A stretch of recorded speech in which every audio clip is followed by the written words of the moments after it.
On the other hand, our research had begun uncovering things that were new and interesting in their own right. We realized, for one, how little we knew of the Cuban story.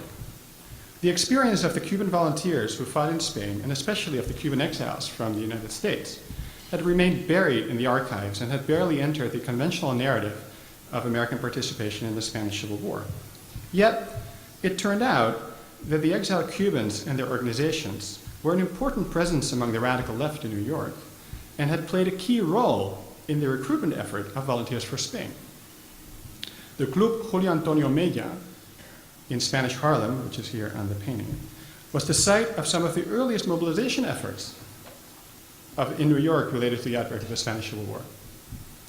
A demonstration that took place in Union Square on July 31st, 1936, had been planned in that Cuban club. Now, the truth is that more than 1,000 Cubans fought in Spain, making them the largest contingent from Latin America. Once on the battlefield, the Cubans distinguished themselves militarily as well.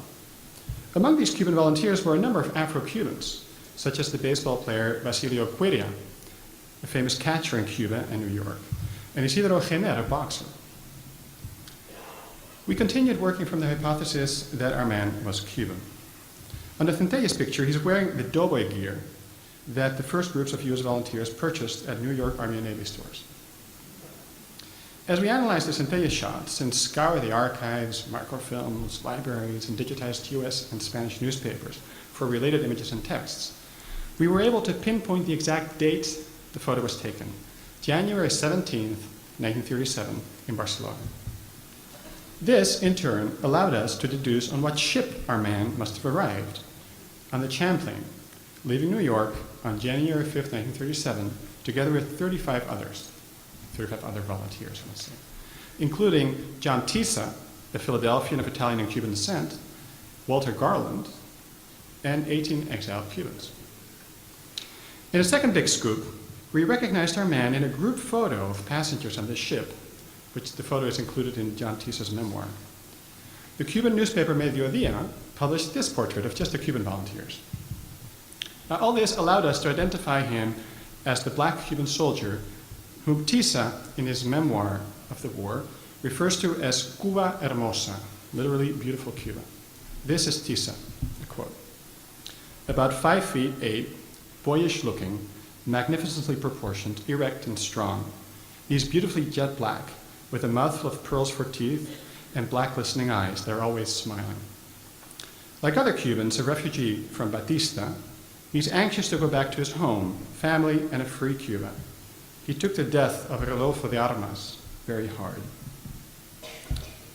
Despite generous help from friends in Cuba and elsewhere, it has proven very difficult to take the final step of linking the face and nickname to a particular volunteer. As far as we can tell, it could be any of a group of 5. That said, our search has turned up lots of other surprising insights, not only about the key role played by New York's Cubans. We have found indications, for instance, that the decision to name the Afro-American battalion after Abraham Lincoln may have been made several weeks earlier than has long been assumed. Meanwhile, the treasure hunt has yielded dozens of other gems, ranging from diaries of fellow volunteers on the Cuban ship to revealing anecdotes of Cuban and American soldiers that had been buried in the Moscow archives.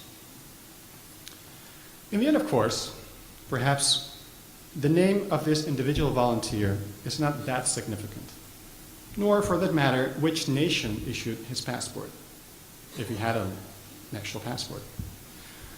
We would do well to remember that national identities were of little importance in the Spanish Civil War.